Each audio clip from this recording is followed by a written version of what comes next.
Hello, everyone. Welcome to the stream on a Monday night. We didn't have the after party on Saturday. I had construction going on like right outside my house, and it went on well through Sunday, so I could not stream. But I was looking forward to tonight. So far on the panel, we have two guests. Other people could show up. You never know who's going to arrive. I sent out the link, so there we go. We have Omega in the house. Welcome, Omega. Hello. And all the way from across the pond, we have Darth Bunyan. So good to see everybody. We have a Team Airrick member in the house with South Texas Shark. Good to see you. Fetman, Dagoneers, Hero's Journey. Welcome. We have a bunch of topics tonight. I'm really excited because I think we're going to run. This is going to go all over the spectrum of different topics. So we Defunct is here. What's up? What's going on? So a bunch of stuff. So when I made this stream, it was like 4 hours ago. And then like 2 hours ago, a bunch of stuff just came out news-wise. And I'm like, okay, so we got to include all of it. So who knows what this is going to look like at the end. I have a bunch of tabs open. We're going to see where it goes. But we will cover the main two topics, which is the Paul Dano stuff and Johnny Depp. We're going to do those relatively early. But then we have a bunch of other things to talk about. So strap in. Let's see where this goes. If you're not already strapped in. Oh, I'm strapped. What is that? Where does that quote? Hold on. Where does that quote come from? Strap in. Is that just like a driving safely or something? It's supposed to either that or roller coasters or something. I guess. I don't know. I say it and I have no idea. It could have some really weird, evil, insidious origin that I don't know. I'm still here. I'm just digging in my nose, and y'all don't want to see that. No, we don't want to see that. The question is whether I'm going to see Dune 2. I'm seeing it tomorrow. I was able to get tickets for tomorrow. Great movie. I say tomorrow. Tomorrow is my birthday, so I'm going to see it on my birthday. Happy birthday, you old bastard. Yeah. Actually, it's another friend of mine's birthday. My DM for my Friday Dungeons and Dragons game is his birthday today. Oh, okay. I call him the old bastard too, even though he's younger than me by like 4 years. Well, yeah, of course. What were you going to say, Darth? Are you getting your cup tomorrow as well? I'm going to try. I've heard they're super expensive. Hey, McLeod. Thank you. I heard there's a mix-up as well. Like, not everyone's getting the same cup that they saw. Oh, you mean the Shy Halusi? Yeah. So I wanted one. They didn't have them. I was so upset. I heard someone say they're $30. I will pay for it. I will pay $30 for that. Whoa. Maybe just off the strength, I'm just a huge Dune nerd. Yeah. Well, I tell you what, I will bite the bullet and get it. If I get at least $20 in super chats tonight, I'll put it into the bucket tomorrow to bring a stream. If you get me one, I will cash app you $20. Well, I'll have cash. Yeah, well, I've heard some places are actually selling out of them because they're like becoming a collector's item. Surprised, yeah. So we'll see though. I want to do really good quality for $30 though. Like it's probably cheap plastic. They actually showed people trying to pull popcorn out of it. It's like impossible to even get popcorn out of the mouth of the ball. I just want it because it looks like a fleshlight. Of course you do. But yeah, so we'll see what happens tomorrow. Before we get into our heavy topics, we've got something kind of funny here. I want to share this, and this was something that kind of struck me as odd. So we all know that we're going to be seeing David Cornsweet as Superman very soon, and I'm excited. What about you guys? Yeah, so new Superman. Yeah, I don't really follow the TV show Superman shows, but I hear he's a pretty good one, so yeah, I'm down for it. Yeah, I have no experience with him, so he's an unknown for me. So that's a real benefit. So I can just judge this performance based on nothing else. That's same with me. Same with me. I'm going into this I'm being very neutral with him. Like there's no bias following me in to see this movie. I mean, he could be a fucking awful actor, but I wouldn't know because I've never seen anything. Yeah. So we'll see what happens. I'm willing to give him a chance. But here's this revisionist meme stuff that's happening right now. So Henry Cavill, I get it. There's a bunch of people that only give a fuck about Henry Cavill being Superman. I get it. Like you guys, I understand. I mean, I really don't, but we'll just say for the sake I do understand. So I mean, look, I'm a big Henry Cavill fan, but I mean, like, I kind of have a man crush on him. Like, I'm not gay, but if he said, "Hey, come on, let's go," I might just consider it. But anyway, give this guy a chance. All right, give the. I am not going to argue that Henry Cavill is not a handsome dude. Like, I get it. Like, I totally understand that. Not going to argue that.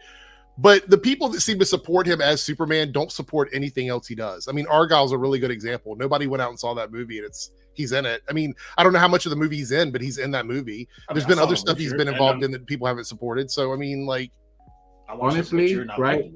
As he played a great rough and ready Superman who weren't afraid to brawl, right? That's fine. Right. But Tyler Hoechlin and Brandon Routh have been the best iterations of Superman for me. Like the both Clark Kent and Superman. Obviously, Christopher Reeves, he's in his own little museum, right? That's just a whole separate thing. But those two guys are just untouchable. They have done the best job in a modern era. Yeah, it's like Peter Raycom, Christopher Reeve, and Henry Cavill. They're in their own category. Yeah. Well, I will say this, and I'm curious when the show ends how it's going to pan out, but I would say for me, my favorite modern interpretation of Superman is Tyler Hoechlin. I love his Clark Kent and his Superman. And honestly, the scene where he went into the diner and confronted the guy, that is one of the best Superman, or I should say best Clark Kent scenes we've ever had for Superman. So great. But the thing is, this is revisionist history for these guys. Like the fans of Henry Cavill rejected Tyler Hoechlin. They rejected him. He was considered this is not our Superman. Like they literally just flat out were like, this is not our Superman. I'm willing to give that a chance. Even though in a lot of ways, this is going to be heresy for some people. Tyler Hoechlin is a superior Clark Kent and Superman to Henry Cavill's. Although Henry Cavill was given the bigger budget, he was in a film, so his Superman was more dynamic. But the stuff they've been able to do on TV with Superman, with Tyler Hoechlin, has been amazing. And I will actually argue that the reason why Tyler's works a lot better is they spend a lot of time with him as Clark Kent. And I think that's really important when you get those big moments of Superman to have the smaller moments with Clark. And I don't think we needed that second Man of Steel. I will argue that all day. We needed the second Man of Steel movie with Henry Cavill being a full-on proper Superman. That's what we needed. And we never got it. We never got it. Again, I love Henry Cavill, but and I love Man of Steel, right? Great movie, everyone criticizes it, but he was very wooden. He was very stiff as both Clark Kent and Superman. From what I've seen mostly from BVS and the small clips I've seen of Man of Steel there. So one thing that somebody pointed out to me, and I need to go back and watch these movies because again, they were the Superman movies that I knew when I was growing up, which is the Donner Superman with Christopher.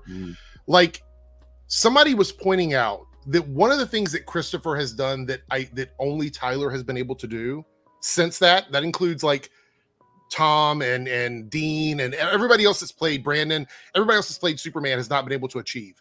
There's something that Christopher did where his entire demeanor changed when he was Clark Kent versus when he was Superman. Yeah. Like the fact that people believed he was two different people wasn't just the fact he was wearing glasses and he brushed his hair a little bit differently. Yeah. He changed his entire, like the way he hunched over, the way he talked to people. It was like almost a physical he was Clark Kent, he was kind of a goofball, a bit clumsy here and there. He did kind of hunch over. He, kind of had to push up his glasses. Always pushing his glasses up. Yeah, stuff like that. And then we see Superman, he's up straight, doesn't have the glasses on. It's the confidence. It's the confidence, 100%. Totally different personality. I hope that David Cornsweet brings that back to the movie role because I think that's an important distinction is for us to understand that Superman doesn't need a mask because Clark Kent is so much different from Superman in not just I put on a pair of glasses, I brush my hair differently, like a very different person. And it almost takes a masterclass in acting to pull that off. And this is no slide towards like Henry. I don't think Henry was given the opportunity to really do that. Probably even given the direction to do that. Well, I mean, let's think about his path in the movies. Man of Steel was him basically learning that he was Superman. Like he was going through that process of learning that, and there was a lot of like really quick growth that had to happen for his character, for him to get where he needed to be. And then we jump into BVS, and he's going on trial for being a Jesus figure that destroyed an entire city. We never got a chance to see him actually be Superman. And that is the biggest travesty to me for all of this. What's really interesting about what we're talking about is I think on the last stream I was on here, You were saying that Tyler Hoechlin, I think I don't want to misquote anybody, but they were saying that Tyler Hoechlin didn't want to look at source material to make his performance his own. What, do you remember who said that? I don't know who was no, talking it might be another streamer I was on. But okay. Yeah, from my understanding, I remember that. Steered away from watching anything else to make the performance his own. So it's interesting that he managed to pull that off. Yeah, I think that's phenomenal. That is phenomenal. Look, everybody I've ever spoken to, especially as I've gotten older, seems to think that Tyler's Superman is so dynamic because this is a Superman that has already been through the prime of his years as Superman. So he's a family man now. You know, he's got kids. He's still saving the day, but he's a father. And so I think that's a perspective of Superman that we have not seen, which is what I think makes it work. I think because we've look my Adventures with Superman, the animated one. I don't know if Omega's seen it. I'm pretty sure Darth has seen that series. Oh yeah, absolutely. But it's a modern Superman, like a young Superman, and we haven't seen a lot of that either. We usually see Superman in some middle era of his life, except for Smallville, which is pre-Superman. But Tyler's Superman, this older family Superman with like living in Smallville, we've never seen anything like that before. So I think that definitely helps the show shine. Everyone feels like it would rob too much of his time when it doesn't. It like makes it more critical and enhances it. Yeah. Okay, so Defunct, $10 towards your Dune popcorn bucket. We're almost there. We're halfway there. We're halfway towards that bucket. As written. I will take pictures. I will literally take pictures while I'm at the theater if they have it. Thank you so much, Defunct. Jordan here with a $4.99 super chat. There's 15. We're almost there. $5 more. The Snyder cult folks are getting so annoying they need to go away at this point. I think there's this weird thing where, how can I say this without being, Paige and I argue about this quite often. I don't like to refer to people negatively if I don't think the majority of the group is negative. I think there's a lot of people that love the Snyder stuff that don't necessarily get involved in the petty I like the drama stuff, but look, we're not getting it. Just let it go. Right. Yeah, fully, yeah. And honestly, I was gonna say I'm a little bit glad because I saw the board. Okay, I saw Snyder's board of 2 and 3 back when the Snyder Cut was a thing. And let's just say, let's be grateful because a Batman, Superman, Lois Lane weird love triangle, I'm all good.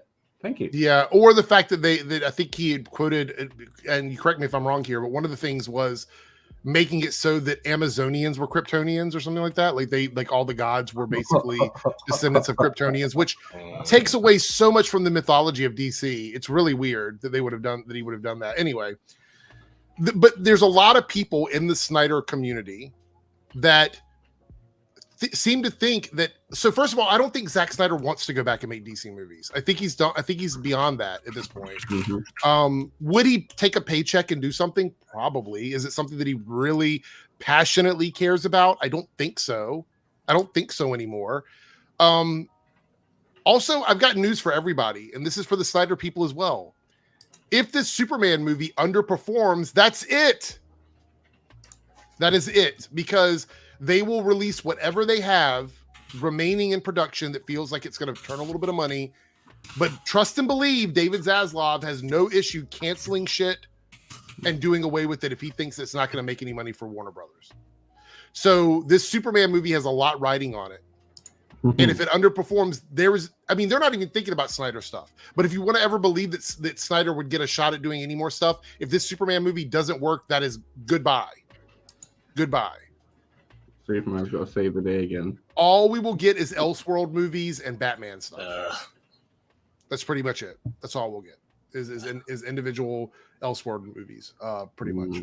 Because I think at this point, I just rather have like just do Injustice, but I would love an Injustice thing. Even though the whole evil Superman is kind of played out, but still, it's like no, that Superman was right. He just went too far. What you mean? Just get it over and done with. Shut him up. I there's think your evil Superman. Look, with this Elseworlds banner, I think something like that could be possible. They could do an Injustice thing. The Red Sun. Think about this, though. The really cool thing about the Elseworlds concept is we could get fan castings for characters. Imagine all these people are like, oh, I'd love to see so-and-so as Superman.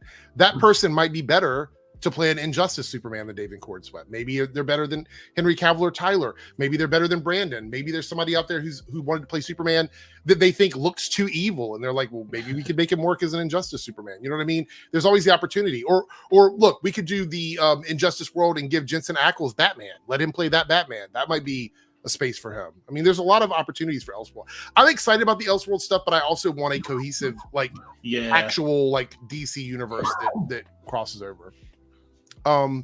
Staggervore here with the 49 super chat. I believe we have reached the $20, so the popcorn bucket will be purchased if they have it.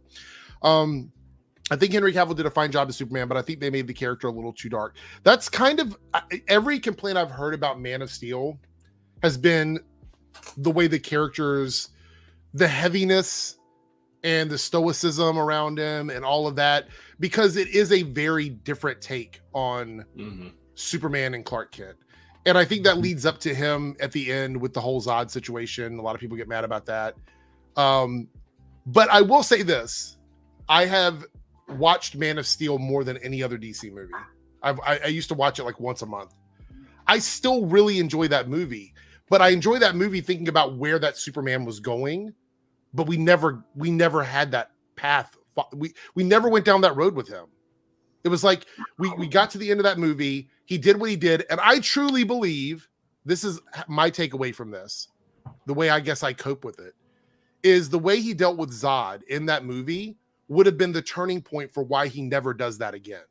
That's what I wanted to believe. Like he made that decision, and then because of that decision in that moment, it's like no more. Right. I have a power, but I also have a responsibility with this power that I can't do that kind of stuff. And I know that doesn't work for everybody else, but I was hoping that that's where it would go in a second. A lot of people say Superman's boring because he's a good guy. It's like, well, someone has to be. Someone has to be the paragon. I mean, are paladins boring in D&D? I mean, no. I guess. Yeah, some people would say they're boring, but until they get a crit smite across the face, then how about like that? Like 8D. Like all those oaths they have to keep. Who cares about an oath? Okay, we have some stuff from Paul Dano, as you guys know, from the Batman, the Riddler here. It's a couple of quotes.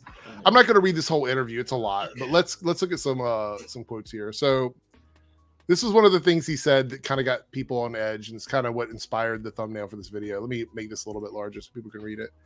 I remember him from The Girl Next Door. That's how long I remember, first saw him. Yeah. So, we got 3Dub in the house. He showed up just in time for some drama. 3Dub showed up just in time for some drama. We're about to talk about Paul Dano.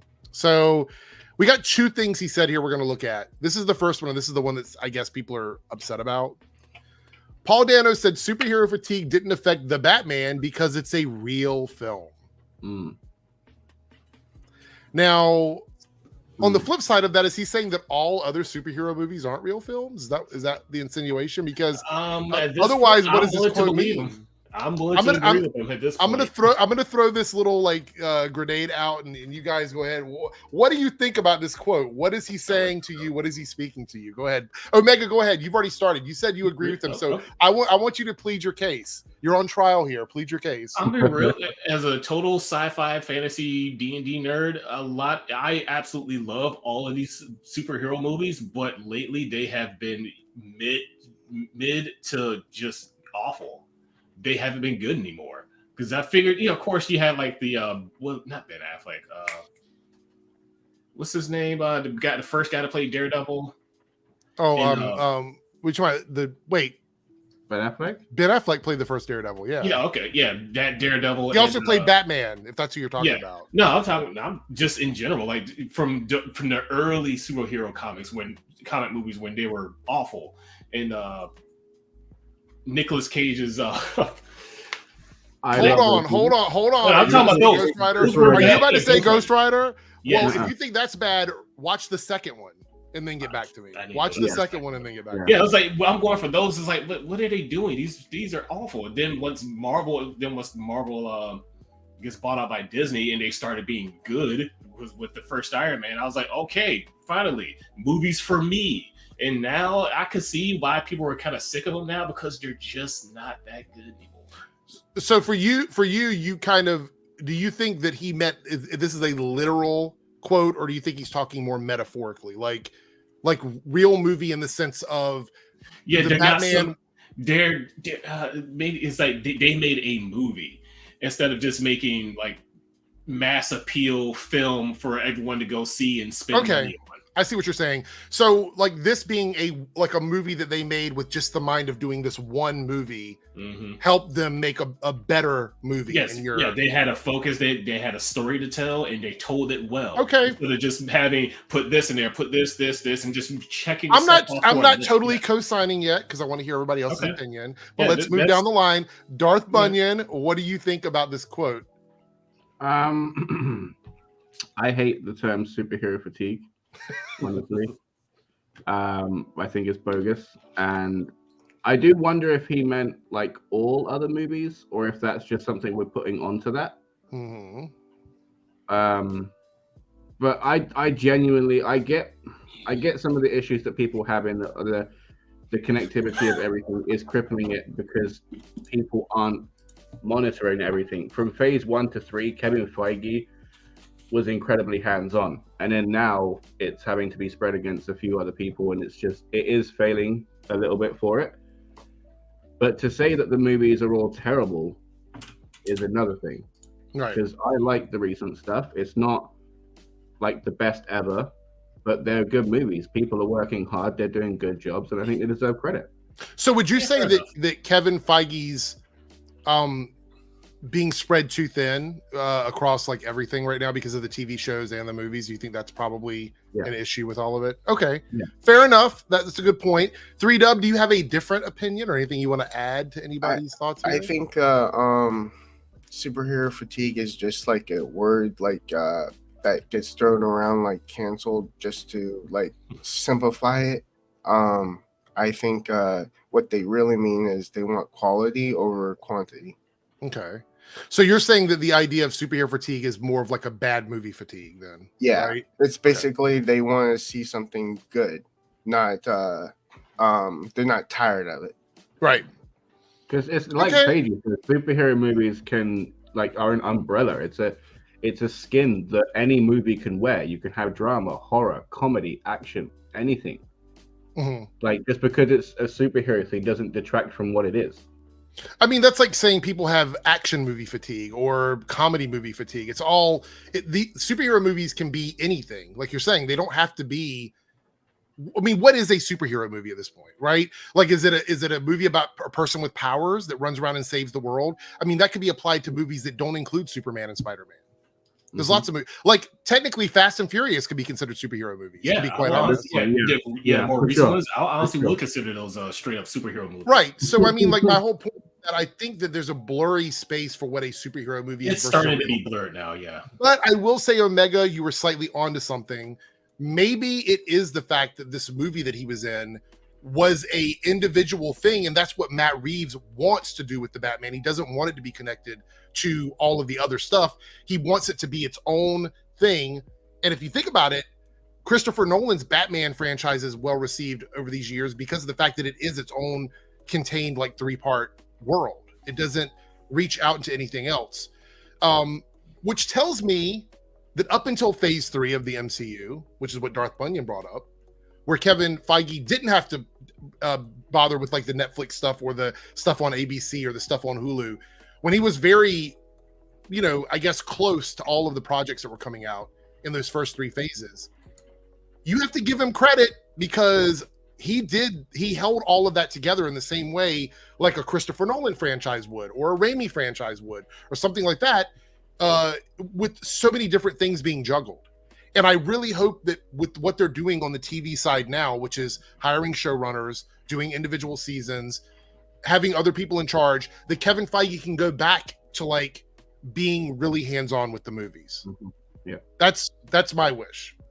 Plus, let's be real, like after the 10 years and the three phases that he was so incredibly hands-on, like to be at work and to like give yourself a step back is well deserved and well earned. And we're going to cover that in a little bit. Chris Evans has said some stuff about that. So we're going to get to that, but let's finish up this Paul Dano stuff. So this is another quote from the article that I thought was quite interesting. We'll talk about this, give our final thoughts, and then move on to the next subject. But it says here, the Batman star Paul Dano says superhero fatigue is kind of a welcome moment. Okay, he says, hopefully from that, somebody either breathes a new life into comic book movies or something else blossoms, which is not superheroes. It's a larger thing too. As soon as the word content came into what we do, meaning making movies or TV, it meant quality or quantity over quality, which I think was a big misstep. And I certainly don't need that as a viewer or as an artist. This is his personal opinion. Like, I'm not going to knock him for that. This is his view on his, like, what he does for a living. And I think we have to remember, if we're not in the business, it's a very different thing from the outside than it is working on the inside. I can't imagine the pressure as an actor, considering like how big these superhero movies have become, what the pressure is from your agency to get a job in one of these films. Like, you know what I mean? To work in this industry. Because think about Madam Web. Like, we talked about this before. Sydney Sweeney, a lot of the people involved with Madam Web didn't realize it wasn't an MCU thing. They thought they were getting involved in the Marvel Cinematic Universe. And a lot of that has to do with the agents saying, oh, this is a Marvel movie, translate into MCU, and then relay that to their clients. And you get hired on this thinking this is a big deal. Because think about this. A lot of the, like, in the last, 10 years, the most well-paid actors in the world were usually attached to superhero franchises. Most of them. Robert Downey Jr., how long was he number one? He might still be number one on the list of the highest paid actors in Hollywood. So getting on board with that is a big deal. So from his perspective, I'm sure he's probably like excited to not have to fight in that rat race and just get a job doing like something more independent, something different. And I think those things are coming back, but we need mid-range movies to return, and streaming service has a lot more to do with that than superhero fatigue. I do believe that the reason why we've lost so many mid-range, mid-budget movies is because of streaming, because they feel like we can invest 80 million in a streaming movie, which used to be we'll invest 80 million in a movie to go out to theaters. They don't really do that anymore. It's not very common, really. So I don't know. Any final thoughts on this at all before we move on? No, I have a bit of an issue with his stance, right? Because that's fine having his Elseworlds Batman and stuff, but from me growing up, the connective tissue of DC was Batman. Mm-hmm. He was 60 to 70% of how most of the characters interacted and met with each other and were shown around. Right. So to say that you want to isolate Batman and just make it this, then that's an issue. So I kind of need to have two. So you prefer like less a less narrow connectivity? You want something broader with the characters? Is that what you're saying? At least something. At least something, especially because it's Batman. I feel like anything otherwise would be a missed opportunity. So speaking of that, with Batman, a lot of people have said that when you're reading the Justice League comics or anything from DC, Batman is not just metaphorically the most grounded character. He is the most grounded character because he's the only one in these characters that doesn't have any kind of like meta powers or anything like that. He is literally a detective and a ninja. Yes, he does. What were you going to say? His superpower is prep time. I knew you were going to say that. Superpower is he's rich. Yeah, I'm rich, bitch. But people resonate towards Batman a lot because he's more like a human than anybody else on the team. Yeah. I mean, albeit rich and a ninja, but he's still, a human being. So he's kind of like the everyman. He takes licks as well. Let's be real. Oh yeah, he does get his ass kicked.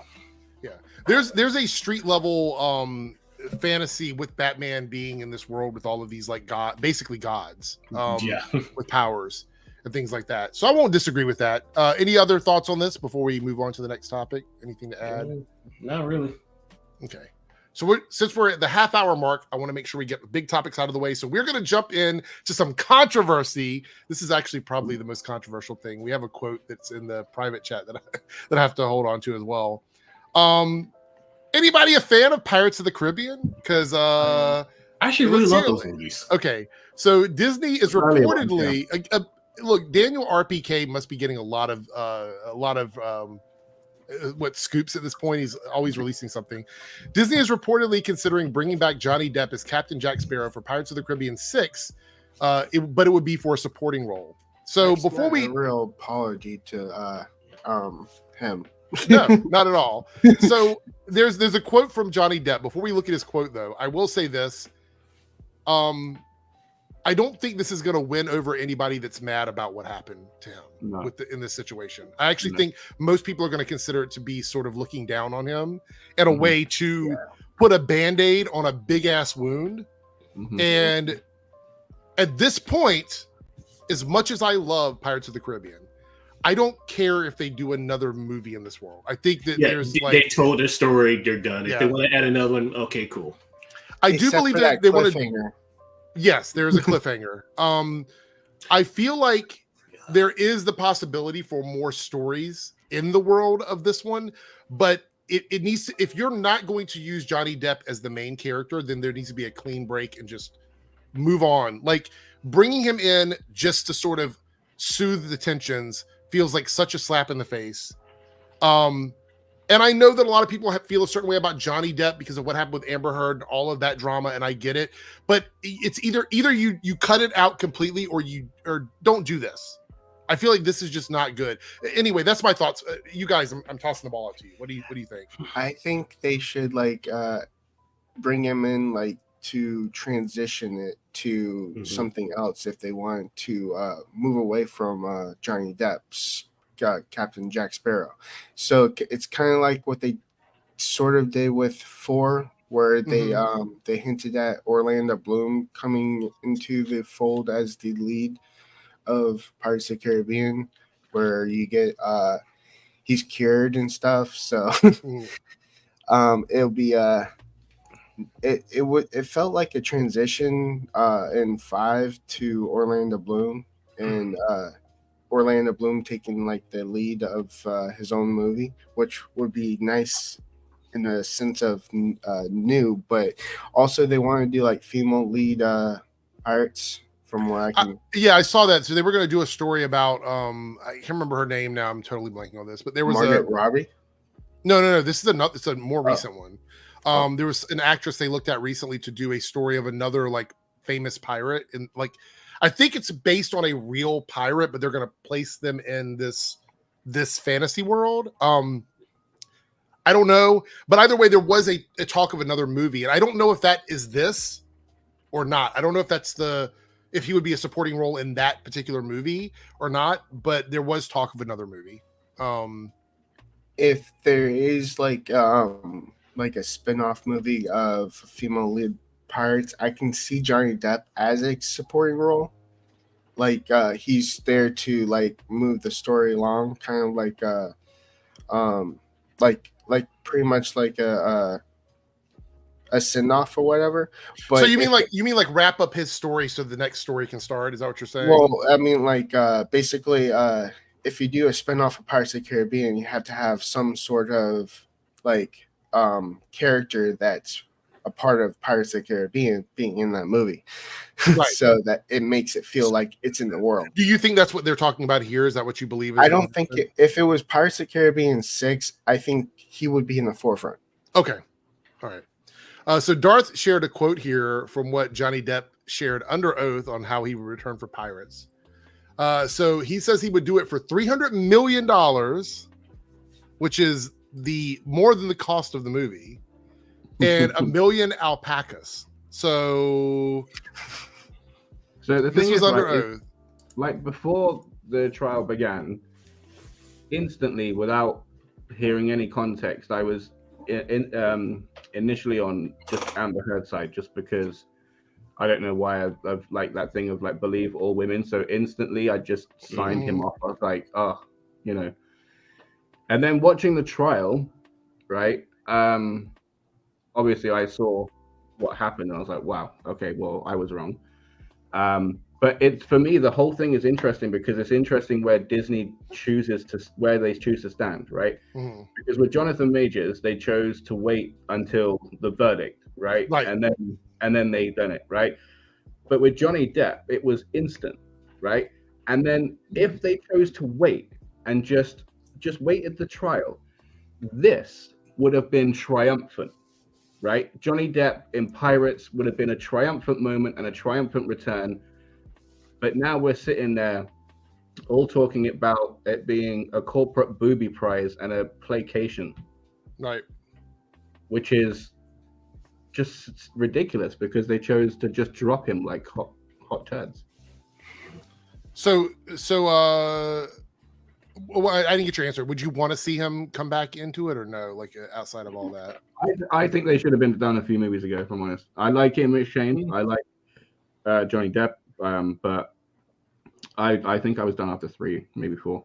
Okay. Yeah, I was kind of done after 3 or 4. So everybody's kind of on the same page that if this is a kind of so look for me, this is one of those things where if it comes out, I'll probably go see it, but I'm also not like hyping it up or like you know what I mean? Like it really just depends. I might not even see it opening day. I might see it like the next week or something. Like it might not even be an opening day movie for me. Some people might wait for streaming for this. They might be like, I'm not even going to see it in theaters. I'm just going to wait for it to come out on streaming. Yeah, and not gonna lie, I might. If it's a small role, whose story is it? Sorry, 3 Dubs. It basically feels like something new. So we have to like basically as the first one, we would have to watch it and decide for ourselves if it's worth the second movie. So it's basically they're testing the waters again. It's their new Pirates one, but they made it 6. Yeah. Okay. Interesting. Great. Or maybe that's a working thing. Maybe it would not be like considered 6. Maybe they would call it Pirates of the Caribbean: A New Beginning or something like that. I mean, it's possible they could change it. Hero's Journey here with a $5 super chat. Many people say the Batman is A+. Is it weird that I think it's a B? It's not my Batman style. I prefer Dark Knight trilogy and the Batman 2004. No, so yeah, that's totally on you. I think everybody's gonna have like their favorite version. Like some people would say, and maybe some people here in the chat would say this, maybe some people here on the stream would say this, that the animated Batman series is their favorite Batman with Kevin Conroy. Like that's the one that people love. I don't think it's weird to have your own favorite version of a character. I think that's absolutely fine. I didn't necessarily think that the Batman was my favorite version of Batman, but I really enjoyed that version of Gotham, if that makes any sense. I like the way that Gotham was set up. It felt like a real city. Yeah. And a lot of Gothams feel almost like caricatures of like what a city should be, or like, you know, something weird. Like Tim Burton's Gotham is very different from, you know, Matt Reeves' Gotham. It's a very different style, which is also different from Nolan's Gotham. It's different from Batwoman's Gotham. It's different from it's different from Gotham Knight's Gotham. So I think everybody's got their favorites. But I would say for me, honestly, I really, really, really love Kevin Conroy's Batman.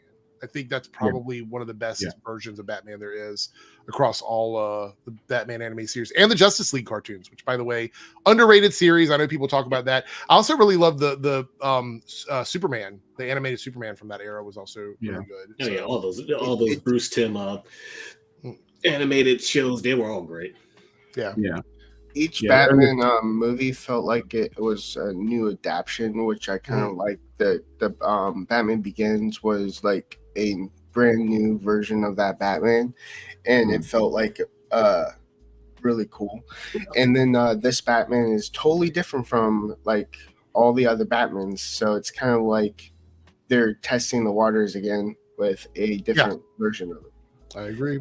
This is funny. I hated Batman Begins when it came out when I was a kid. It wasn't until I was about like in my mid-20s when I was like, oh, that movie was actually really good. I actually think that movie for me grew on me after I saw it a few times. I didn't like it the first time I saw it. I really liked the second one, but the first one was a little rough for me. It picked up after like an hour after the whole origin part. So we're going to take a look into the depths of the internet that we don't normally travel to, and that is Rotten Tomatoes. This is my no. I don't like where your mind was going with that one. Speaking of mind, we're going to be looking at the Rotten Tomatoes Megamind versus the Doom Syndicate, which let's just say that not doing too well here. Yikes. There's the Rotten Tomatoes score. Now, look, you guys know how I feel about Rotten Tomatoes. I'm not a big supporter of Rotten Tomatoes. Yikes. This is just for entertainment purposes, okay? So we have 5 reviews that gave it 0%, and the audience with over 500 views gave it 8%. Let me ask everybody in the chat and everyone here in the stream that cares about this. after looking at the preview for this, did you think it was going to be a good movie? No. Especially when they didn't have the lead actor that was supposed to be, basically they Will Ferrell isn't it, the person that voices him. So it wasn't going to be great anyways. So Dagoneer says, you know what? I got to ask, what's wrong with the movie? So, okay, I'm sorry I'm not reading out your whole question, but I just want to jump into this. It looked really bad. Like the visuals looked really dated. It looked like unfinished VFX and the animation and stuff. Like there were scenes where shading was completely absent. Nobody had shadows. We've seen better work in 2015 movies. I will agree with that. I think it, like when you're talking about an animated feature, there is a level of animation quality that has to be present. And it can even be stylized. Like you can look at something and go like this looks like it was AI generated. It looks like somebody just made it in an AI. Like they didn't want to spend the budget on actual people spending the time to make all the assets and everything and render that out, because all that takes time and time is money. So because you got to of course pay the salaries of all those people. That it is like they didn't have the first one, so it looks like it didn't have the budget of the first one. I think this was just a drive subscription. Advertising budget either, because I've not seen anything about this movie. I saw nothing. There was one trailer. That's all I saw was the one trailer. I've not seen anything or anywhere. So that advertising budget was either non-existent or went into the animation. If this was say 10 years ago, this would have been a straight to DVD movie. Yeah. I mean, essentially this was made to drive subscriptions. That's all it was. This was to get people to sign up for it because they thought it's an untapped market. That's why they did it. But they did it so cheap, in such a cheap way. Yeah, it's an untapped market, but you gave them garbage just to buy. So no. You're not going to buy it. Yeah. Okay, so this is what's his name? Let me see. I think it's Stellan Skarsgård. That's the guy that plays Baron Harkonnen. So he was at a red carpet event, and this is kind of trending on social media, so I wanted to talk about it here. We had a reporter asking him a question about I still something. It's kind of cringy actually, but we have a reporter here ask him a question, and his response is really weird to me. And I know a lot of the older people in Hollywood don't want to put up with like the new way media is consumed and how people view stuff, but it just seems to me like he's being very disrespectful to someone who is probably there asking approved questions by the editors, and things like that. They only get like 30 seconds to talk to the people on the red carpet. Somebody said it was like less than a minute. You really, as they're walking down, you get like one or maybe two questions that you can ask them on the red carpet. Anyway, let's watch this clip and then talk about it. Some people are agreeing with him. Some people think it's kind of bullshit. Let's see. What was your favorite day on set? Do you have one that you remember that sticks out? No, it's such a TikTok question because you want a question that has one short answer. You could just say no. No. What was your favorite day? So that was the answer there. Yeah. Oh, come on, bro. Yeah, that went great. It's not just recent years that the industry's been working off of soundbites. They've been doing soundbites for the past 50 some odd years. Well, and it didn't have to be a one-word answer. Even more, yeah. The answer could have been as long as he wanted it to be. Like if somebody were to ask me what's your favorite day on set, you'd go, oh, we had this great scene where there was blah, blah, blah, and then you start talking about it. That's what you talk about. It seemed like he just didn't want to answer the question. Yeah. That's what it seems like to me. Yeah, I get that the whole TikTok thing, it's only a minute and low attention span. I get that, but sound bites, that has been a thing in media for like the past, pretty much since all of media. That's nothing new, man. Come on. I also want to point out this is a red carpet question. Yeah. He's not sitting down at an interview for a press release. He's walking down this carpet for a premiere, and they're just asking him. Yeah, they're going to ask you dumb questions. Come on, bro. So what does he want to give them, like a monologue? I don't understand the like. I get it. Okay, you don't like the TikTok generation. Fantastic. Can we move on to just either answering or not answering? Yeah. Like, why did you have to like say something? Isn't this a part of his fee? this appearance. Like, it's not just like extracurricular for his fun. Like, this is a part of his fee, right? Yeah, he's there for the premiere. Yeah, he's paid to be there. Yeah, that's not very professional. Yeah. Oh, come on, bro. Yeah. Defunct says he was feeling argumentative and took it out. I mean, it does feel that way. Probably. Like I've noticed a lot when it comes to people in the industry that everybody has bad days. I get it. But a lot of times now it seems like they're just literally saying like just bad, evil stuff to people, like things that just are unnecessary. Like he didn't have to say that to her. He could have said, I don't really remember, and then moved on. There was no point in trying to like make her feel bad. Anyway. Yeah. That's a TikTok question. Come on, man. Come on. You're taking this Baron Harkonnen thing a little too far. So we also have some stuff here. Let's see. 1, 2, 3. Can we get through 4 more topics in 15 minutes? Maybe, possibly. Okay. Chris Evans. Everybody knows Chris Evans. Came out in an interview recently and said that his favorite movie that he worked on in the MCU was The Winter Soldier. And I think that's a fantastic choice. I think that's one of the best movies that Marvel ever made. Yeah. It's just a great movie. Even if you just watch that one film, you get everything you need in that one movie from start to finish. There's very little that you would be confused about. They pretty much give you, backup on everything in that film. But I want to ask everybody here, is there a particular Chris Evans movie in the MCU that's your favorite? I mean, do you agree with him that Winter Soldier is your favorite, or is there one that you prefer? I did like Civil War. I liked certain, basically I liked all of his scenes. Not necessarily the movie itself. I would say the one that was most intriguing was the first one, where they did an origin back in the days. I don't know the specific time, but you're right. The first Avenger, the first Captain America movie. Yeah, when they did his origin, that felt like more of like a seeing him go from like a scrawny little guy to like Captain America. I actually think that movie best showcased his values as a person, because you got to see that he was willing to take risk even when he wasn't, super soldier, whatever. Anybody else have any favorites?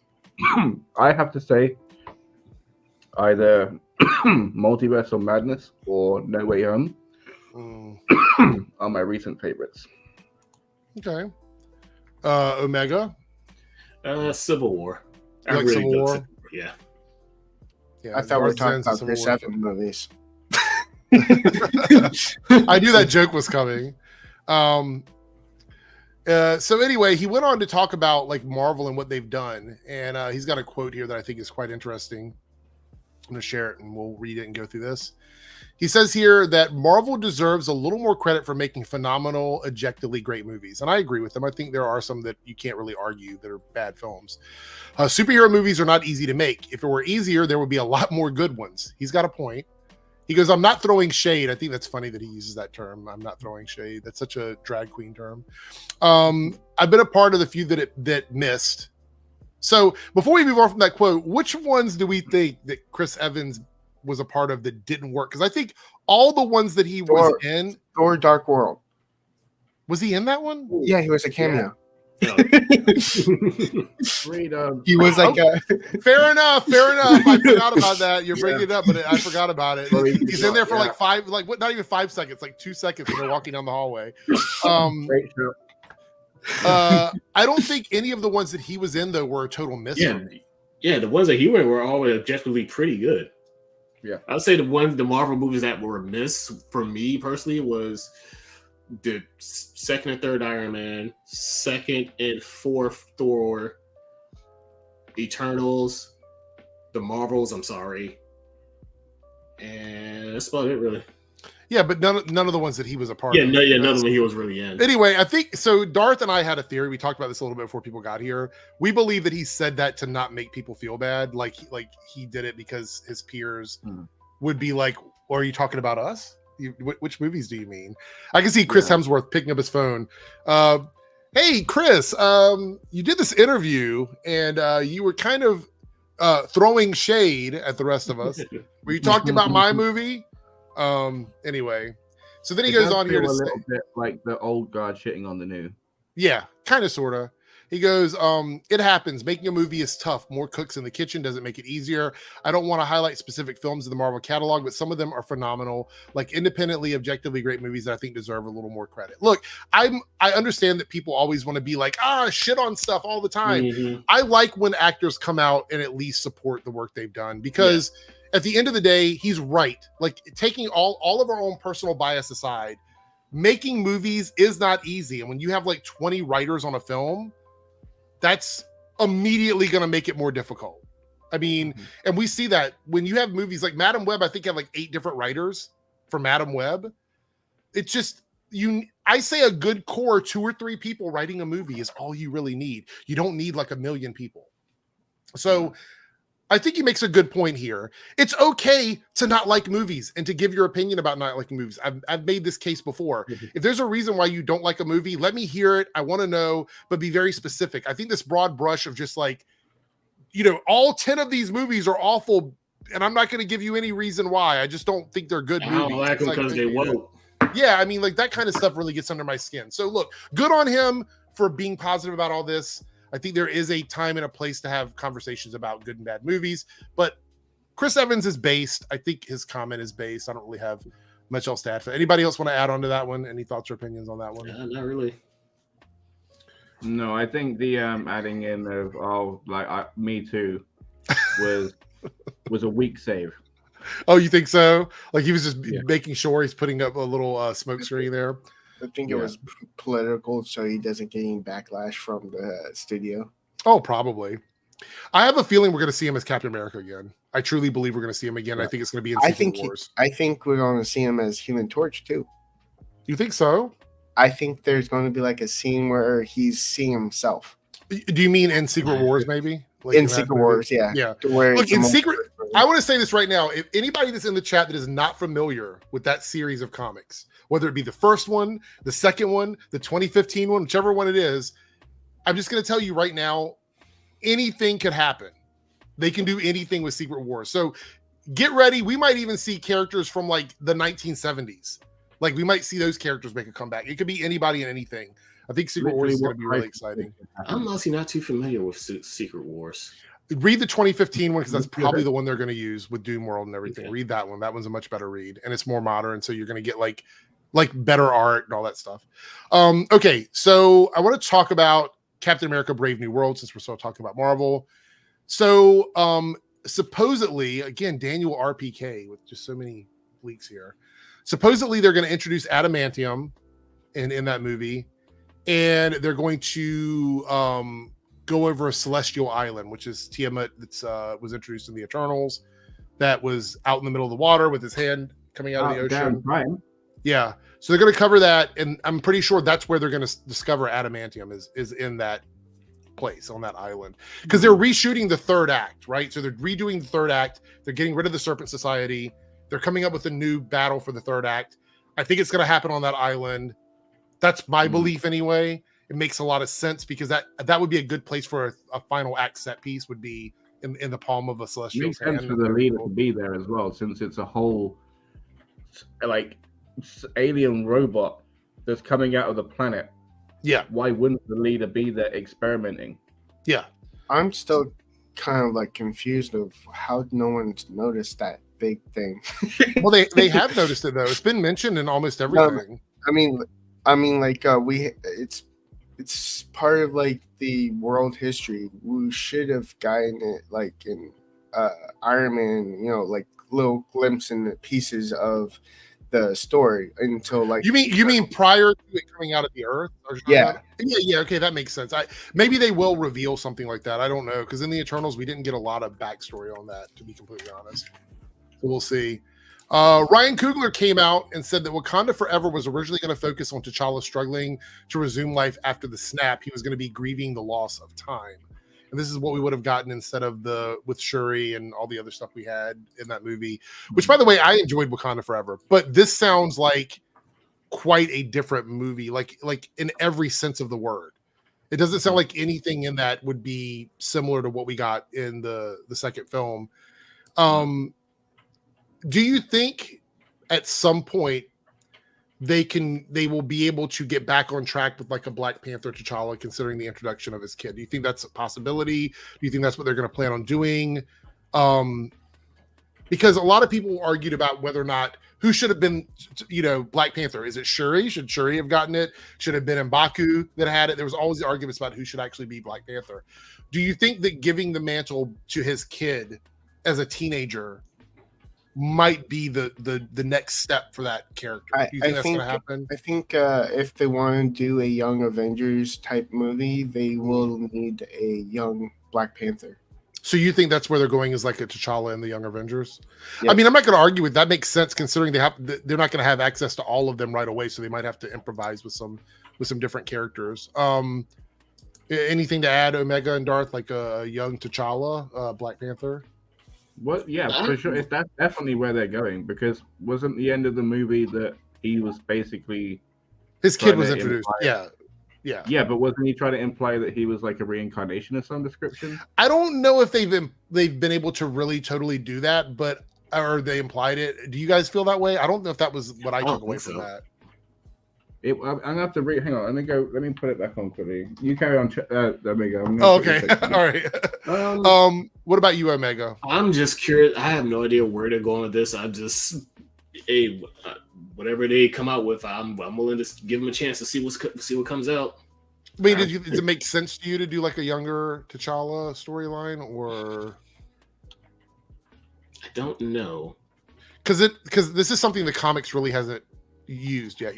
So kind of going into the non-comic section. Basically, they're veering off of the source material by a lot, but I kind of get why. Like, your main actor passed away, so it's like, if people go this direction, okay, fine, but let's see how it works. So there's this big theory around Iron Man. It's kind of like a theory of he's not actually dead. He actually became an AI. That's why he knew exactly where Morgan was sitting. What? Wait a minute. Where did you find this at? There's a theory going around on the internet where, how when he died, I think what the theory is he actually became an AI and can actually Morgan, and he actually leaned down and knew exactly where she was going to sit. Oh my god, that's such a wow! I never thought about that. That's really wild. Because it would also explain like how he knew where she was sitting, and also it's a way to keep him into the MCU. Just So do we? Is that what we want as fans, though, or do we want to think that he's? It was a part of the comic book too. He actually became an AI after his death. Yeah, but I mean, like, this is a little bit different because, like, he actually the actor died in real life, so I don't know if people would want that or not. I mean, I don't know. How do you feel about it? Anybody have any opinions about this? I feel like it's reaching. There's other ways to bring the man back. No, I mean, like, it's kind of like how Vision became Vision because he was originally Jarvis, and this would be a reverse of that. And whereas a human becomes the AI instead of the other way around. Yeah. Well, they could do it so that would be a way for him to reconnect with his kid. Like, he could be the one that mentors his kid. Like, they put him inside the suit, and so he can teach his kid how to be Black Panther. I mean, that could be Ironheart.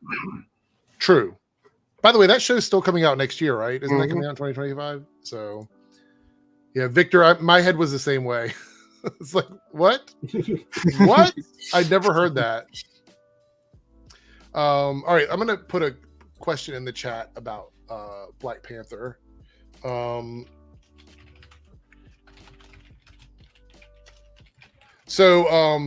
This was a question I asked a while ago, back when Chadwick actually passed, shortly after that.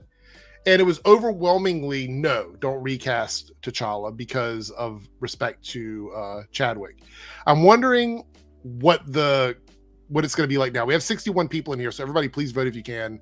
I'm curious to what the percentage of the answers is going to be now. So, I mean, the man's family said, "Hey, it's all right to recast him." They did. Yeah, they didn't have an issue with it. So, okay. So while we got 2 more topics, and then we'll check the poll out. So an investor for Disney, there's no name given here, but this was pulled up from a couple different outlets. This is a comment or quote taken from this investor. It says that Disney should explore allocating more budget dollars across lower cost, easier to produce projects to further balance Disney's higher cost franchise content. Prioritizing retention content spending should diversify away the risk of expensive streaming flops. To put that in layman terms, the investor is basically saying, we want to make content that people put on in the background while they're doing other stuff, which is kind of what the Discovery Channel was. Like the home network stuff, the Food Network, things like that people just kind of have on while they're doing other things to make them continue to stay on your service. Reality TV shows, things like that. So like the Real Housewives and things that are really inexpensive to make. The investors, I guess at least as one investor, believes that Disney should be investing in that kind of content to balance out all of their other things, like their expensive Star Wars stuff, their expensive Marvel stuff, their expensive Fox projects. Thoughts on this? I mean, do you think they should be investing in low tier content? This kind of brings me to the discussion of Superman and Lois, where apparently it's in Elseworlds, right? Mm-hmm. And it's being canceled because it doesn't want to be a competition with Superman that's coming out. So I'm kind of like, they basically they said like it was because of budget. That's the reason why it's ending so soon.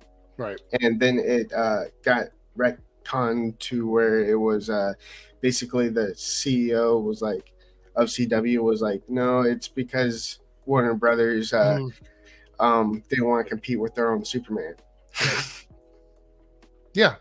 I mean, that's essentially what's happening. They also, I think the other thing is that shows like She-Hulk, which I enjoyed She-Hulk. It's not about quality. I'm not arguing quality. But She-Hulk was a really expensive show to make for a half-hour comedy series because of She-Hulk. By the way, I want to point out, this is going to be a little bit ranty here, but before the show even started, I said it's going to be really fucking expensive to do a show where you basically have to have the Hulk in every single episode of a TV show. That's really expensive, which is why street level shows work so well because they're not as expensive. Things like Iron Fist, Daredevil, Luke Cage, Jessica Jones, Punisher, all of these shows work because you can have an episode where the fights are contained and they don't have a lot of VFX and it's really inexpensive to make. She-Hulk didn't have that option. Yeah. And you can't like change him either because what you see in the movies can't be downgraded because it's a TV show. Could you imagine, because people said, well, just cast a bodybuilder to play She-Hulk. Could you imagine her as a bodybuilder standing next to like the Hulk? How that would have looked? It would have looked really stupid. So for continuity purposes, they had to make it VFX. They didn't have a choice. The other issue is that when you see Hulk, when Bruce Banner is the Hulk in the movies, for the most part, it's Hulk smash. That's usually what it is. There's not a lot of conversations. Then we got Smart Hulk, right? Where he was walking around and doing more talking. But again, movie budget. He was contained in a movie with other characters, right? This was a lot of money for a half-hour comedy series. Mm-hmm. So in defense of what this investor is saying, they're spending a lot of money on stuff and there's no balance for that. So I don't think they need to necessarily do Real Housewives of Marvel. You know what I mean? I don't think that's what they should be doing. I do think there's other shows and other properties that Disney has access to they could probably make like work on the Disney Plus network. Because again, I looked through it after I read this quote and I'm like, you know what? Disney Plus doesn't have a ton of new content. They have a huge library of old stuff. The new stuff is basically just whatever the hottest thing is at the moment and not a lot of other filler content. Netflix has a lot of filler content. Like you can log into Netflix every day and usually find something you haven't seen. but you're not going to do that with Disney Plus. It's not going to happen. If it's what everyone talks like, if it's their version of what Mastermind 2 was or Megamind 2 was, then I'll just go with reruns. Just give me more reruns. If it's going to be bad quality, I'm not interested. Right. What about you, Omega? There's a reason why my face was scrunched up like that for so long. So these motherfuckers really are that hard up for money that they want to just produce trash. Yes. Barely interesting trash just so you have it on in the background. Barely pay attention to it just so you have it running. Just so they could just rake in the money. Oh my God. You know why? Because we're going to be talking about why this is even happening. Because a very popular brand by the name of Warner Brothers Discovery saved a bunch of money in this quarter. I think it was like $103 million that they ended up saving on streaming in profit because of all the stuff they've done. They've cut all of the actual really good scripted programming, and it's just a bunch of reality TV schlock on Max now at this point. Do a good job, and what's your reward? Get fired. It's kind of funny that well, not funny. It's basically bad either way. That Warner Brothers started with the whole like canceling projects 99% done, and studios are starting to do that and disrespecting the actors. There's also like this one feels like they took it from Netflix, and of not crack it. Basically, they're cracking down on password. Oh, 100%. Yeah. And I feel like you shouldn't do something because another service did it. Or if you're going to take something from another service, make it unique and do it like in your own way. Don't just like take what they're doing. And by the way, this service, they're doing this. Look, I'm not going to knock them because they made a profit, right? They did it. They made a profit. So it's not like they're struggling at the moment. But who the fuck is watching Max now enough to be like, I'm going to share my password with someone? Nobody. Nobody's watching it that much anymore. 2 years ago, maybe, when there was like lots of stuff on there, but not so much anymore. There's really nothing on there. We were looking today through there, and I'm like, there's literally nothing on here that I haven't seen. Through Max now. Like, if you want to watch old shit, it's fine, but anything new, forget it. Yeah, you want to know what I use HBO Max for? Freaking Adult Swim. Stuff that's been around for shows that have been on 20 years ago is what I'm watching. And guess what? I'm not advocating for this, but there are ways to watch that stuff that don't require you to have to download and use HBO Max. Remember that diagram that they were getting their numbers from? I think that was like already like not 100% accurate. Oh, I'm sure it wasn't. Because because they don't have shows like basically that numbers was all about reality. It wasn't about their other stuff. I want to point out that the thing is, when they put those diagrams out, or they leaked, I should say, because it was for the investors meeting, but they leaked out to the internet. Think about it. Everything on the HBO side has been phased out of HBO. Like the 90 Day Fiance shit, all of that still exists. It's still out. It's coming out on Max. Comes out on Discovery Plus. All of the really good shit we got on HBO Max has been phased out.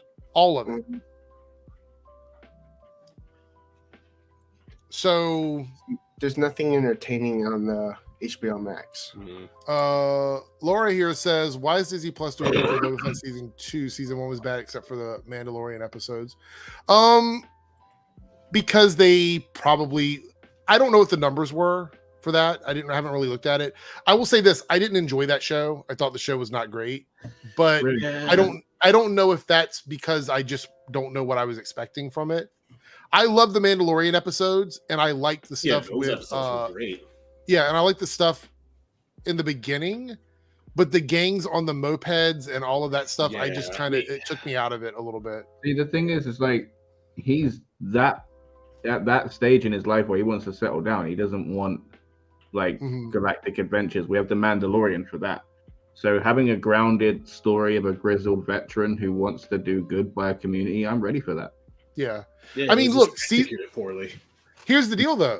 Oh, Vespers. I'm not down for the Vespers. I'm not down for that. If they take into consideration the complaints that people had about season 1, it might make season 2 even better. You know what I mean? It might be like the best of both worlds. Maybe the stuff that Darth loved about it stays, and all the stuff that people like myself didn't like gets changed, and they end up making a better show because of it. Yeah, it's like it was that biker game. It's like if they were on Coruscant, fine. No one would have batted an eye. But being that they're on a dusty old backwater, like I just didn't like how new they looked. I was like, they looked all shiny brand new. On where they did the parts in this backwater planet. Like, I look, if they would have been writing on dusty, beat up. It was like Peters. I'm like, okay. The fact of a Harley, they look like some shit you ride in New York to deliver food. I'm like, why are you? What are they were like Star Wars version of LA Lowriders. Yeah, it was pretty funny. Anyway, that's pretty much it. At this point, I'm going to give everybody the 5-minute warning in the chat. If you have a topic, you can tip for topic, which means if you want to super chat something for us to chat about, you can. All of that money will be reinvested into the special Dune bucket tomorrow at the movie theater for my birthday. If you get one, I'll pay you back. If I get it, well, we'll see. If you can get to. I hope they have one. I just hope they have at least one. I've heard some theaters are basically limiting the amount. I'm not surprised. Because I think they know people are reselling them online. I think they know that. Actually, so, can you imagine though? Okay, so everybody quickly. What if you eat popcorn? What are your favorite toppings on your popcorn? Just straight butter. No salt. No. No. Okay, because somebody, okay, let me tell you, this is really gross. I wish I had the video ready. I don't have it with me though. But someone put their popcorn in the Dune bucket. I guess they got it at the theater and they were making popcorn at home, and they filled it up with like melted mozzarella cheese. So when they were reaching into the bucket for the popcorn and pulled it, it's like all of this like cheese was getting stuck on the little parts around the edge of the worm's mouth. Check this out. It was pretty bad. Mozzarella on popcorn. Yeah, that is a choice. Look. That's what I'm saying. Yeah. No, I'm not sure I remember. Oh my god. Look, they're $30 at the theater. $846. Get out of here, man! Come on. I found it fun. I got the the inside scoop about like when they were getting the Dune buckets. They basically said the Madam Web was huge. It was like basically 2 larges boiled into one. The Dune bucket was half the Madam Web bucket. Okay, so we got the results from the poll, and we're going to give those now. So should they recast T'Challa? Is 64% yes now, so it's changed. It used to be the opposite. Most people did not want to recast T'Challa, so looks like 64%. Well, this is the thing. So I said no because the way that it was questioned is should they have, right? Yeah. But should they now? I'm down for that. I think enough. Okay, so to preface that, yes, it says have in there. So you're saying based on previously you would have said no, but now you're okay with them doing it. Okay. And I think enough time to major, basically, if they did it back when he died, that felt more of a disrespect to the actor. Yeah, super distasteful. Yeah. And if they do it now, it's a legacy thing. Yeah. Mm-hmm. Yeah. All right, so that's pretty much it. We're gonna jump out of here. We got a minute to spare, but I want to thank all my guests for showing up tonight. I sent out, as Darth said, the bat signal in our group chat, and I said, hey, if anybody wants to join, come on in. I got room for everybody tonight. We had some great chats. 15 minutes later. So I was like, oh, okay. Whoops. Yeah. So thank you so much, Omega, for being here. I do appreciate it. Hanging out. Thank you, 3Dub. Wait, where are you? They're right here. 3Dubs in the house right there. And then we have Darth over in the corner. Thank you so much.